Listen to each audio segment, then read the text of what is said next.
accompanied with the Midas touch when it comes to chassis design. And that means this car is such a joy even at sensible speeds. I'm just doing 50 miles an hour now, and yet with the fizz and the vibrancy that the Elise elicits, I could be doing twice that in a hypercar, not touching the sides and having nowhere near as much fun. And it brings out the joy in cars again for me, to drive a car like this, something where you can be bouncing off the rev limiter and just listening as the tread blocks squeal across the road. Maybe not on a day like today, admittedly, especially in an owner's car that I'm trying to be very careful of because we've been so kindly lent. But you know, when it's your car and all you've got is a fantastic road in front of you, and you can just enjoy ragging a car, taking it to the very edges.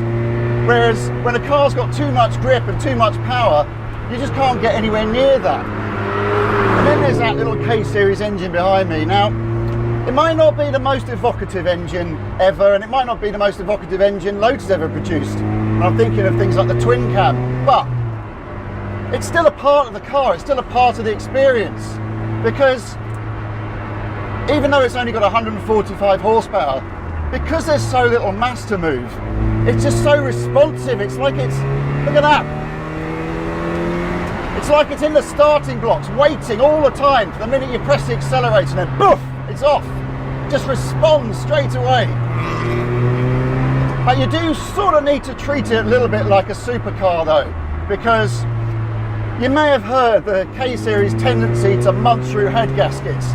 Well, that's why with the Elise you need to make sure it's all warmed through before you start booting it, get everything up to temperature. But then once you do give it the beans and give it a bit of welly,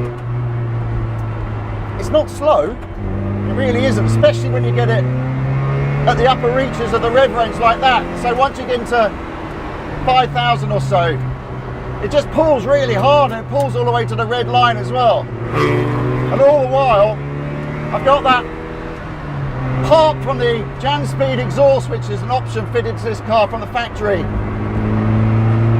And also that lovely kind of induction roar, I can hear it sucking away behind me. And there's nothing better than hearing a car breathing, because it makes you feel like it's an actual living, breathing thing. And because the Elise is such a featherweight, it's like a, I don't know, like a featherweight fighter in bends. It's just so nimble and eager. It's like it's up on its toes all the time, ready to dart this way and that, and take on the challenges, any challenge that the B road can throw at it. But at the same time, it's not all tensed up like this. It's got its relaxed side too, because the suspension's really nice and supple.